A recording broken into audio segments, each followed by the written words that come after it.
పెళ్లైనా పండగైనా వేడుక ఏదైనా పట్టు చీరల ప్రత్యేక వేదిక వారాహి సిల్క్స్.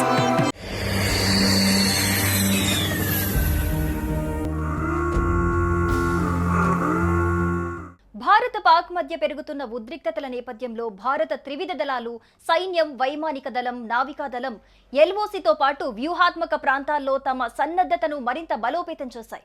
రక్షణ వర్గాల సమాచారం ప్రకారం ఈ సున్నితమైన భద్రతా పరిస్థితుల్లో భారత సాయుధ బలగాలు అత్యంత అప్రమత్తంగా ఉంటూ ఆయుధాలకు, వ్యూహాలకు పదును పెడుతున్నాయి.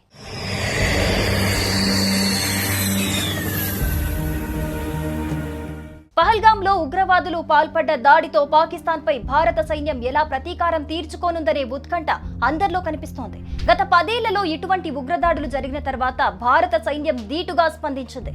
ప్రణాళికాబద్ధంగా పాక్లోని ఉగ్రవాద శిబిరాలపై దాడులు చేసింది. ఈసారి కూడా భారత్ దాడి చేయాలనుకుంటే మన సైన్యం ముందు కొన్ని ఆప్షన్లున్నాయి. ఈ కింది ఆప్షన్లలో ఏదైనా ఒకదాన్ని భారత్ ఉపయోగించుకోవచ్చు. రాఫెల్ మిరాజ్ 2000తో దాడులు. ఫ్రాన్స్ నుంచి భారత్ కొనుగోలు చేసిన రాఫెల్ యుద్ధ విమానాలను వాడుతూ పాక్లోని ఉగ్రవాద శిబిరాలపై భారత్ దాడులు చేయొచ్చు. పాక్ సైన్యం అడ్డం వస్తే ఆ దేశ సైనిక కార్యాలయాలపై కూడా దాడులు చేసే అవకాశం ఉంది. అలాగే మిరాజ్ 2000 యుద్ధ విమానాలను కూడా భారత్ వీటి కోసం వాడొచ్చు. గతంలో బాలాకోట్ పై దాడి జరిపిన తర్వాత భారత్ కు కొన్ని సమస్యలు వచ్చాయి. అటువంటి సమస్యలు మళ్లీ రాకుండా భారత్ ప్రణాళికలు వేసుకునే అవకాశం ఉంది. రాఫెల్ మిరాజ్ 2000 యుద్ధ విమానాలకు శత్రు దేశాల రక్షణ వలయాన్ని సైతం ఛేదించే శక్తి ఉంటుంది.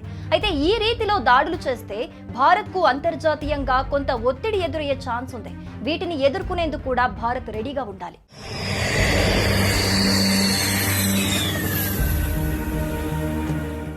భారత నియంత్రణ రేఖను దాటి దాడులు చేయటం. పహల్గాం ఉగ్ర దాడి తర్వాత భారత్ సింధు జలాల ఒప్పందాన్ని రద్దు చేసింది. దీంతో సిమ్లా ఒప్పందాన్ని పాక్ పక్కన పెడుతున్నట్లు చెప్పింది.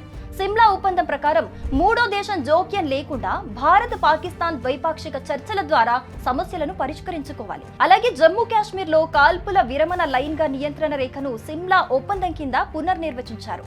ఇప్పుడు ఆ ఒప్పందాన్ని రద్దు చేయడంతో నియంత్రణ రేఖను పాక్ గుర్తించినట్లవుతుంది. కాబట్టి భారత్ మరింత వేగంగా సైనిక ఆపరేషన్లు చేపట్టే ఛాన్స్ ఉంది. ఇటీవల ఎల్ఓసి వద్ద పాకిస్తాన్ పలుసార్లు ఒప్పందనల ఉల్లంఘనలకు పాల్పడింది. పాక్ అటువంటి పనులు చేసింది కాబట్టి ఈ కారణాలను చూపుతూ ఉగ్రవాదుల శిబిరాలే టార్గెట్ గా భారత్ ఆపరేషన్లు చేపట్టింది.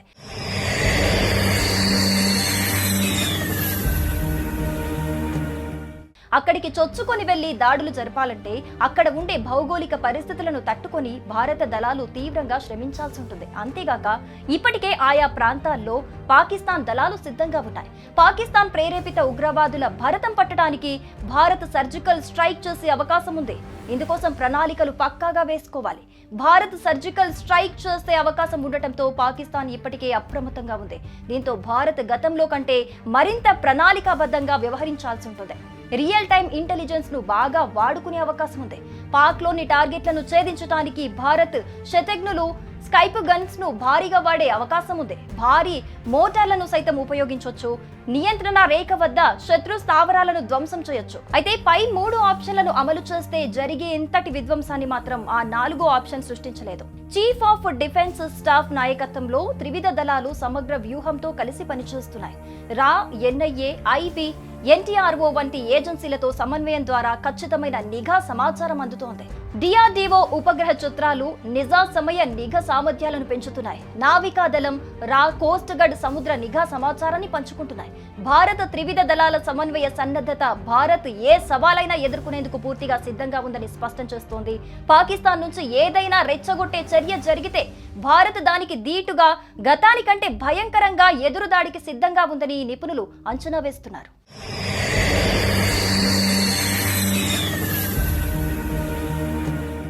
సుమన్ టీవీలో మీ పర్సనల్ అండ్ బిజినెస్ ప్రమోషన్స్ కోసం కింది నెంబర్కి కాంటాక్ట్ చేయండి.